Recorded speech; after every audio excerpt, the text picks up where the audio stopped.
Israel और Iran का युद्ध। इजराइल और ईरान के बीच में अभी टेंशन हाई है। दोनों तरफ से स्टेटमेंट्स आ रहे हैं और मिसाइल वार्निंग सिस्टम अभी भी एक्टिव है। इस कॉन्फ्लिक्ट का इम्पैक्ट सिर्फ मिडिल ईस्ट तक सीमित नहीं है, बल्कि पूरी दुनिया के ऑयल प्राइसेस, डिप्लोमेसी और कई सारे अलग चीज़ों पे भी इसका भारी असर पड़ रहा है। इस वीडियो के आगे हम ये जानने की कोशिश करेंगे कि इजराइल ईरान के बीच में आखिर वॉर क्यों चल रही है। क्या इसके बारे में बाइबल में ऑलरेडी मेंशन किया गया है? गोग मागोग से इस वॉर का क्या कनेक्शन है और पब्लिक का ओपिनियन क्या है इसको लेके? इन सारी चीज़ों के बारे में हम अपने इस वीडियो में जानेंगे। तो चलिए शुरू करते हैं। चैप्टर नंबर 1, दुश्मनी की जड़, इजराइल और ईरान। ईरान एक इस्लामिक रिपब्लिक है और ओपनली कहता है कि इजराइल को दुनिया के नक्शे से मिटा देना चाहिए। इजराइल, जो कि एक जविश स्टेट है, ये कभी बर्दाश्त नहीं करता और इस बात को वो पसंद भी नहीं करता कि ईरान उसके खिलाफ ऐसी गवाही देता है, और इसी वजह से दोनों के रिलेशनशिप कभी नॉर्मल नहीं हो पाए हैं। ईरान क्या करता है? हमास, हजबुल्ला और हौतस जैसे ग्रुप्स को फंड करता है और ये सारे ग्रुप्स इजराइल पर हमला करते हैं। मतलब ईरान इजराइल पर इनडायरेक्टली दूसरों के थ्रू हमला करवाता है, बिल्कुल एक ऑक्टोपस की तरह। ऑक्टोपस का सिर एक होता है लेकिन उसके हाथ कई सारे होते हैं। इसी तरीके से ईरान इजराइल के खिलाफ काम करवाता है। अब इजराइल क्या करता है? इन ग्रुप्स पर हमला तो करता है और ईरान को इनडायरेक्टली वॉर्न भी करता है। मतलब ईरान और इजराइल के बीच की लड़ाई डायरेक्टली कभी शुरू नहीं हुई, बल्कि इनडायरेक्टली ये दोनों आए दिन एक दूसरे से लड़ते आए हैं। ईरान और इजराइल की लड़ाई कभी ऑफिशियली शुरू नहीं हुई, लेकिन छुप छुप के दोनों एक दूसरे के खिलाफ काम करते आए हैं। जैसे इजराइल ने सीरिया में ईरान के बेसिस पर एयर स्ट्राइक किया, ईरान के हैकर्स ने इजराइल के पावर प्लांट्स को टारगेट किया। मतलब दोनों ने इनडायरेक्टली एक दूसरे पर हमला किया। ये सब एक कोल्ड वॉर जैसा चल रहा था, लेकिन असली धमाका तब हुआ जब बात आई यूरेनियम पर। अब ये यूरेनियम क्या है? ईरान के पास एक रेयर मेटल है जिसका नाम है यूरेनियम। ये मेटल न्यूक्लियर एनर्जी के लिए यूज होता है, लेकिन जब इस यूरेनियम को एनरिच किया जाता है, मतलब जब इसे बढ़ाया जाता है, इसका लेवल अप किया जाता है, तो ये एक न्यूक्लियर बॉम्ब बनाने के रास्ते पे चला जाता है। अब ये एनरिचमेंट क्या होता है? ईरान ने इसे 90% तक एनरिच कर लिया था, जो कि वेपन ग्रेड यूरेनियम होता है। नॉर्मली न्यूक्लियर पावर प्लांट्स के लिए यूरेनियम सिर्फ 3 से 5% तक एनरिच किया जाता है, लेकिन अगर उसे यूरेनियम को 90% तक एनरिच किया जाए तो उसे न्यूक्लियर बॉम्ब बन सकता है, और ईरान ने ये लेवल रीच कर लिया, यानी वेपन ग्रेड यूरेनियम। मतलब ईरान के पास अब न्यूक्लियर बॉम्ब बनाने की पावर आ गई है। दोस्तों, ईरान ने इजराइल पर कभी सीधा अटैक नहीं किया था, लेकिन 2024 में ईरान ने पहली बार डायरेक्टली इजराइल पर 300 प्लस ड्रोन्स और मिसाइल्स लॉन्च की। जवाबी तौर पर इजराइल में उनमें से कई सारे ड्रोन्स को तो रोक दिया, लेकिन ये एक बड़ा सिग्नल था। इस अटैक के बाद इजराइल चुप नहीं बैठा, लेकिन उनका रियल कंसर्न ये था कि ईरान का न्यूक्लियर प्रोग्राम। इजराइल का कहना है ईरान न्यूक्लियर बॉम्ब के बिल्कुल करीब है। अगर हमने अभी कुछ नहीं किया तो कल को ईरान वो न्यूक्लियर बॉम्ब हमारे खिलाफ ही इस्तेमाल कर सकता है। फिर क्या हुआ?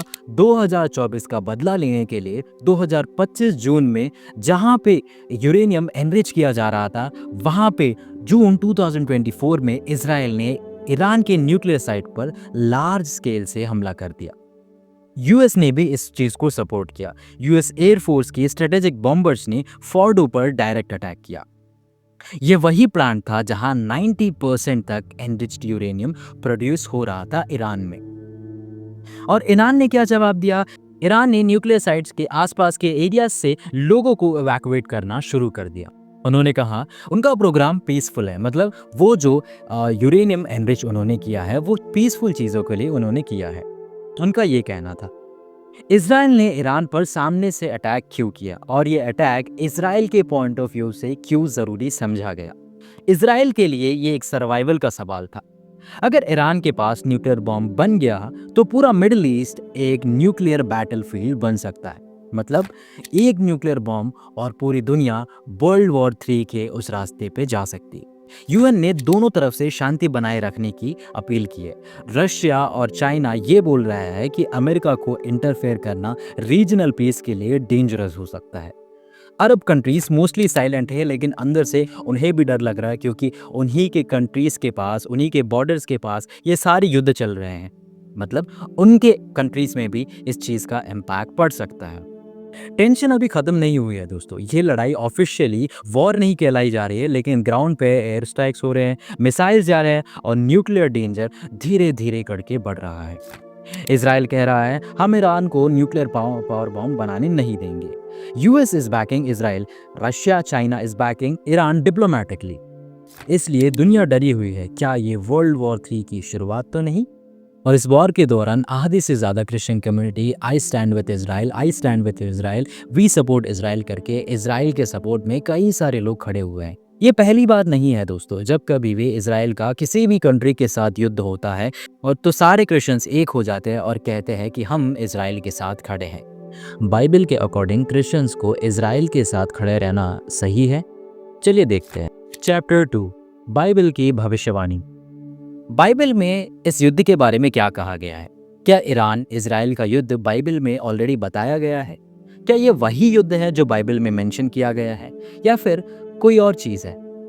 आखिर भविष्यवाणी क्या कहती है? चलिए बाइबल में जानने की कोशिश करते हैं और इस कंफ्यूजन को दूर करते हैं। ये प्रोफेसी मिलती है यह छेल के चैप्टर 38 और 39 में।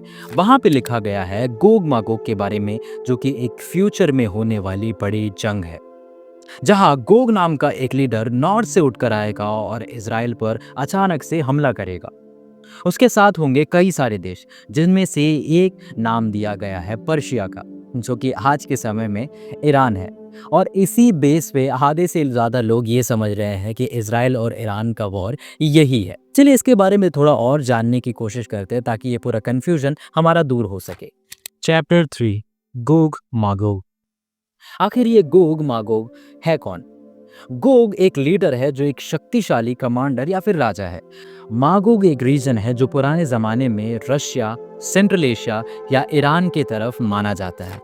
गोग के साथ कई सारे देश अलायंस करेंगे, उसके साथ खड़े रहेंगे और इजराइल पर अटैक करेंगे, जिनमें से पुराने ज़माने के पर्शिया, कर्स, पुट, गोमेर, बेथ, तोगरमा, जो कि आज के समय में है ईरान, सूडान या इथोपिया, लिबिया, टर्की और ईस्टर्न यूरोप। इन सारे देशों का एक अलायंस बनेगा जो इजराइल पर अटैक करेगा। ये तब होगा जब इजराइल हमला नहीं करता है। जब ये सारे देश इजराइल पर हमला करते हैं तो इजराइल अपने आप को बचा नहीं पाता है, मतलब बिल्कुल होपलेस उस सिचुएशन में इजराइल होता है। लेकिन उस वक्त गॉड खुद आते हैं उन्हें बचाने के लिए। गॉड डायरेक्टली जजमेंट करते हैं और मागोग की ये आर्मी डिस्ट्रॉय हो जाती है, इजराइल बच जाती है। तो क्या ये प्रोफेसी ईरान और इजराइल के बारे में ही है जो अभी पूरी हो रही है? इसे समझने के लिए हमें कुछ चीज़ों को देखना ज़रूरी होगा। Then only we can find out कि क्या ये प्रोफेसी अभी फुलफिल हो रही है या फिर फ्यूचर में होने वाली है, और स्कॉलर्स का इस चीज़ के ऊपर क्या कहना है।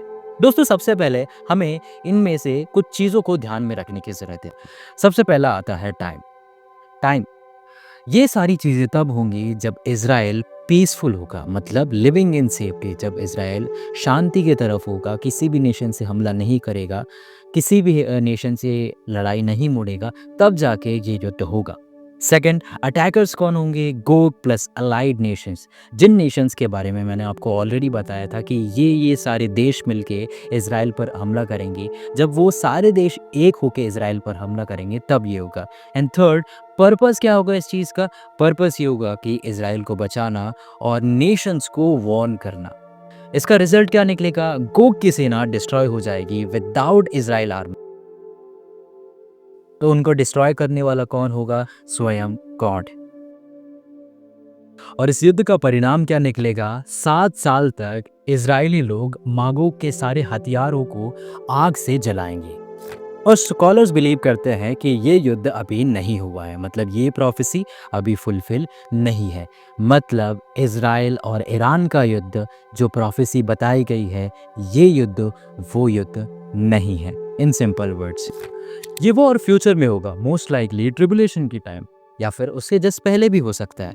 And if you want to know more about tribulation, आप मेरे इस वीडियो में जाके देख सकते हैं दोस्तों गोग और मागोग के बारे में बाइबल में एक और जगह भी मेंशन किया गया है, रेवलेशन चैप्टर 20 वर्स 7 to 8।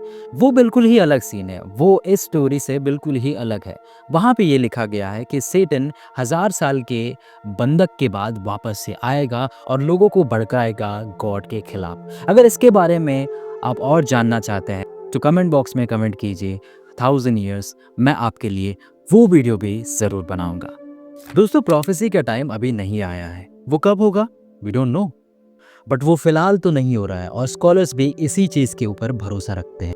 दोस्तों, जब कभी भी इज़राइल की वॉर की बात होती है किसी भी कंट्रीज़ के साथ, तो सारे क्रिश्चियंस इज़राइल की तरफ हो जाते हैं और सारे मुस्लिम इस्लामिक कंट्रीज़ के साथ हो जाते हैं। अब ये सिर्फ इज़राइल और ईरान का युद्ध नहीं, बल्कि क्रिश्चियंस और मुस्लिम्स का युद्ध बन गया है, जो कि बहुत गलत बात है दोस्तों। आधे से ज़्यादा लोग इज़राइल को इसीलिए सपोर्ट करते हैं क्योंकि जीसस क्राइस्ट इज़राइल में पैदा हुए थे। बट इन ग्राउंड रियलिटी आप इज़राइल में जाके देखोगे तो जेविश इज़राइली यीशु को मानते ही नहीं है। मतलब वहाँ I'm a Jewish man and I believe in Jesus. Am I wrong? You are, yes. Because the Jewish people will never follow a Messiah. Ever. तो कोई भी क्रिश्चियंस यीशु के बारे में बताने जाते हैं, उनके ऊपर लिटरली वो लोग थूकते हैं। तो क्या इस बात के बेस पे हमें ईरान का सपोर्ट करना चाहिए? नहीं दोस्तों, ना तो हमें ईरान का सपोर्ट करना चाहिए, ना ही इजराइल का। हमें सपोर्ट करना चाहिए पीस का और ह्यूमैनिटी का। क्योंकि जब कभी भी दोनों देशों में युद्ध होता है तो दोनों देशों के इनोसेंट सिविलियंस मारे जाते हैं। जब कभी भी युद्ध होता है तो सिविलियंस को सरवाइव करना पड़ता है।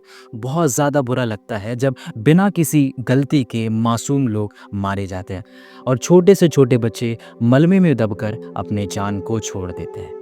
हमें किसी कंट्री को सपोर्ट नहीं करना चाहिए। First of all, if you are a Christian watching this, आपको वॉर को सपोर्ट ही नहीं करना चाहिए। आपको ये नहीं कहना चाहिए कि आई स्टैंड विद इज़राइल, और ना ही मुस्लिम्स को ये कहना चाहिए कि आई स्टैंड विद ईरान। हमें किसी भी कंट्री को सपोर्ट नहीं करना चाहिए। हमें सपोर्ट करना चाहिए पीस का, हमें सपोर्ट करना चाहिए इंसानियत का, क्योंकि वॉर की वजह से हर देश का नुकसान ही हुआ है और किसी भी देश को वॉर की वजह से कभी भी कोई फ़ायदा नहीं पहुंचा है दोस्तों। तो ये है इज़राइल ईरान के वॉर के बारे में, बाइबल प्रोफेसी के बारे में और ग्राउंड रियलिटी के बारे में। अगर इस वीडियो से आपको कुछ भी नया सीखने को मिला तो इस वीडियो को लाइक करें। अगर आप हमारे चैनल पर नए हैं तो इसे सब्सक्राइब करें और ज़्यादा से ज़्यादा लोगों तक इस वीडियो को शेयर करें ताकि इसके बारे में सबको एक क्लियर इन्फॉर्मेशन मिल सके। तब तक के लिए take care of yourself. I see you soon. Bye bye.